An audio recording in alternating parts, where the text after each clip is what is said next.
La Casa de las Brujas. El edificio de la colonia Roma en el que habitaron el sufrimiento y varios decesos. Ella operaba a corazón abierto con un solo cuchillo como instrumento quirúrgico. Trasplantaba órganos, extirpaba tumores con sus manos y mantenía con vida a enfermos terminales.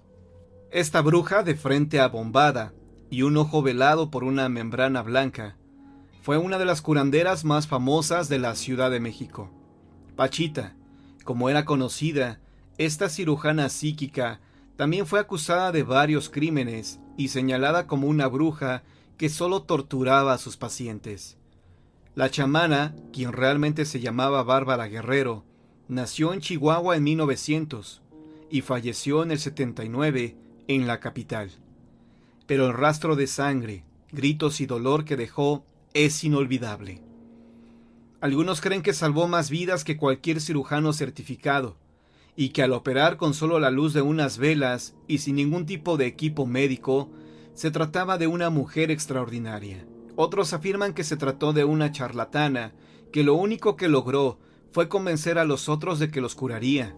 Y finalmente, los más supersticiosos aseguran que se trató de una de las brujas más poderosas de la historia. Esta leyenda mexicana también formó parte del aquelarre que se reunía en la Casa de las Brujas. Este lugar, escondido detrás de enredaderas y árboles sobre la colonia Roma, resguarda un sinfín de misterios y crímenes sin resolver. El enigma del edificio no solo resulta de su impresionante construcción, la cual posa en la esquina de Durango y Orizaba desde hace un siglo, sino de todas las historias que sus paredes testificaron. La oscura e imponente fachada de esta mansión construida en 1908 fue sede de numerosos y sangrientos actos de violencia, tortura y muerte. Al menos eso narra la ficción de Sergio Pitol, Desfile del Amor, obra en la que el autor rescata algunos hechos, personajes históricos y, por supuesto, la alucinante arquitectura del lugar, para combinarla con su imaginación. La ficción de Pitol convirtió esta edificación de antaño en la cuna de espeluznantes mitos sobre un grupo de brujas que vivían dentro del ecléctico edificio. La razón por la que esta casa parecía estar conformada además de un estilo arquitectónico es porque el Gran Castillo ha sufrido de diversas remodelaciones. En 1942 el reconocido arquitecto mexicano Francisco J. Serrano se encargó de trasladar la corriente de Co a los interiores del edificio. Estas modificaciones convirtieron la Casa de las Brujas en una extraordinaria muestra de arquitectura que desentona con el resto de la colonia Roma, misma que en su mayoría se fue edificando a partir del estilo afrancesado que caracterizó a la época. Además de la combinación de varias tendencias pasadas y relativamente modernas, esta mansión cuenta con diversos palcos, desde los que se puede apreciar el parque frente a ella. Estos balcones pertenecen a los distintos departamentos que ahora se rentan. De hecho, el edificio es uno de los más cotizados y codiciados de la colonia Roma, pues fusiona una fachada de tabiques, clásica de los suburbios ingleses durante la Revolución Industrial, con la irrepetible forma cónica de una de las columnas de su techo. Las ventanas le dan un aire onírico al edificio. Parecería que estas son varios ojos que vigilan al transeúnte. Sin duda alguna, es el techo de dos aguas y, por supuesto, las leyendas alrededor de la mansión lo que creó el horror alrededor de la Casa de las Brujas. Su torre principal es famosa por parecer el mismo sombrero de una bruja, lista para lanzar su hechizo sobre el que se atreve a mirarla. En el libro Vivir en la Roma, escrito por el arquitecto André Tavares, se comprueba que el edificio fue construido por orden de Porfirio Díaz para celebrar el centenario de la independencia. Los majestuosos acabados de su interior fueron pensados para que el lugar fungiera como un hotel de lujo donde se hospedaron visitantes del extranjero. Eran solo 4 departamentos, todos tenían chimenea y en ese entonces las carretas con caballo ingresaban al recinto por lo que hoy conocemos como la calle de Durango. La realidad es que el único sufrimiento que se vivió dentro de esta joya arquitectónica fue el que sus inquilinos pasaron cuando el terremoto de 1985 obligó a algunos a abandonar el edificio. Las grietas que afectaron el exterior de la construcción devaluó el inmueble, identificado con el número 56. Sin embargo, la Casa de las Brujas hoy sigue siendo uno de los misterios de la colonia Roma mejor conservados y, por supuesto, una de las reliquias que la misma vegetación resguarda por su grandeza intacta y sus increíbles leyendas. En un conocido programa de radio, cuyo conductor era Juan Ramón Sáenz, una chica de nombre Brenda se comunicó al programa para relatar su experiencia, que había vivido precisamente en este lugar, en la Casa de las Brujas. La Bruja.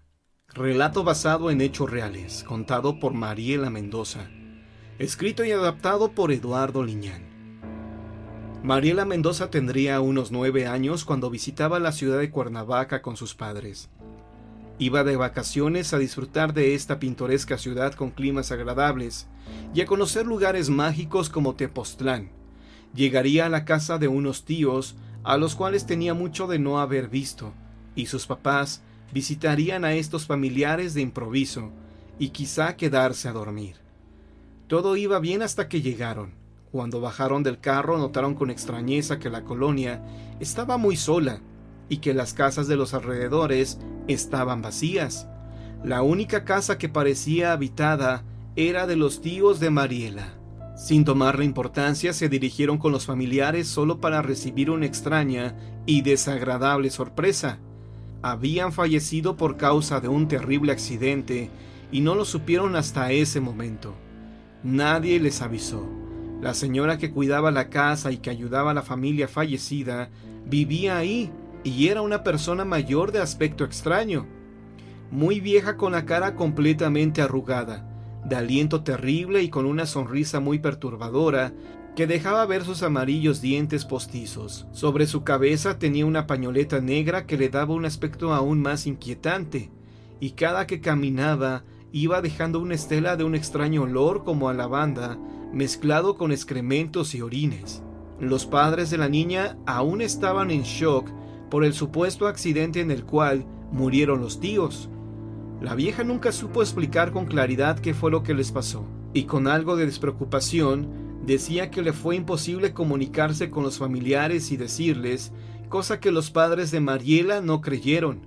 La madre, al preguntarle por la casa y su destino, hizo que la mujer hablara con un tono molesto, diciendo que ella la cuidaría y que no cobraría nada.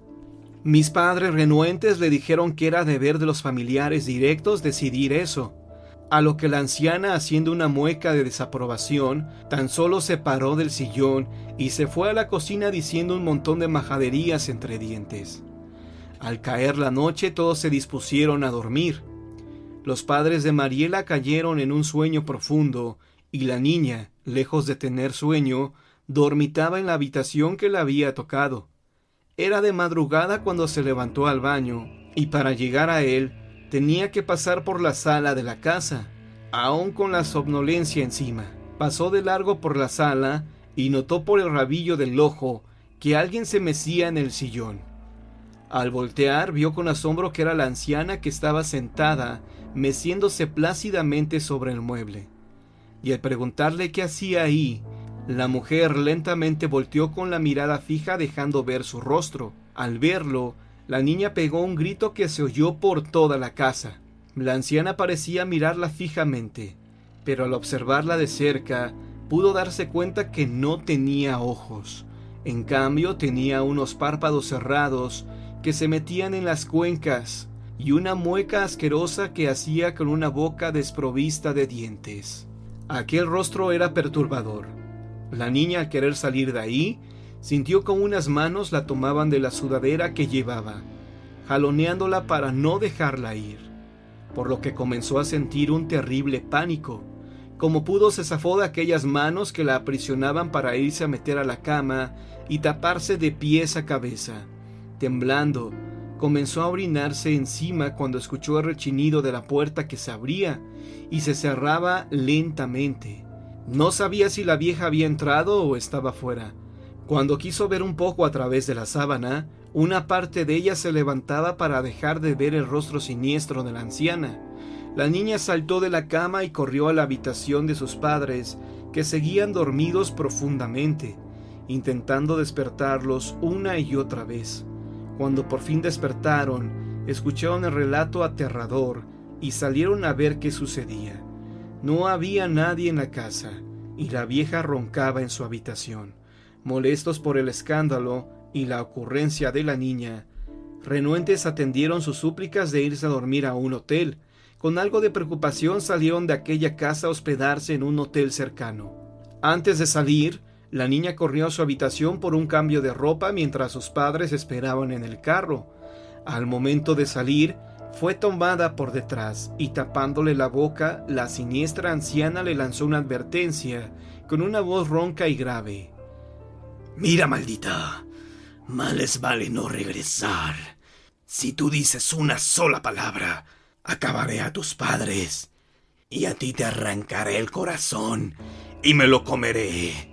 Después de darle esa cruel amenaza, le dio un frío y asqueroso beso de despedida, lamiendo su mejilla y dejándola llena de una baba hedionda. Cuando se sintió libre, sus piernas apenas podían caminar por el miedo. Helada y sin color en el rostro, se subió al auto y se alejaron de ahí. Jamás regresaron. Tiempo después, y aún en litigio por la casa de los tíos, se supo que la anciana había fallecido en extrañas circunstancias.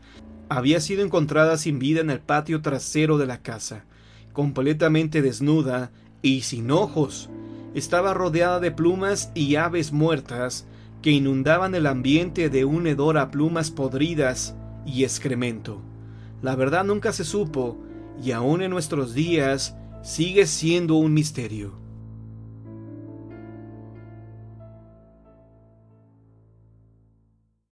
La bruja de la leche. Se dice que era una mujer muy bella que llegó a la Nueva España para radicar aquí. Destacaba por su gran sonrisa y su trato cautivante. No había nadie que no sucumbiera a sus encantos. Los pobladores y los niños siempre hablaban bien de ella y de la forma en que los trataba. Lo curioso era que cuando se acercaba a algún niño, éste empezaba a gritar desesperadamente y no dejaba de hacerlo sino hasta que la dama se alejaba. A los pobladores les causaba extrañeza este hecho, pues los niños mayores de 3 años jugaban divertidos con la mujer.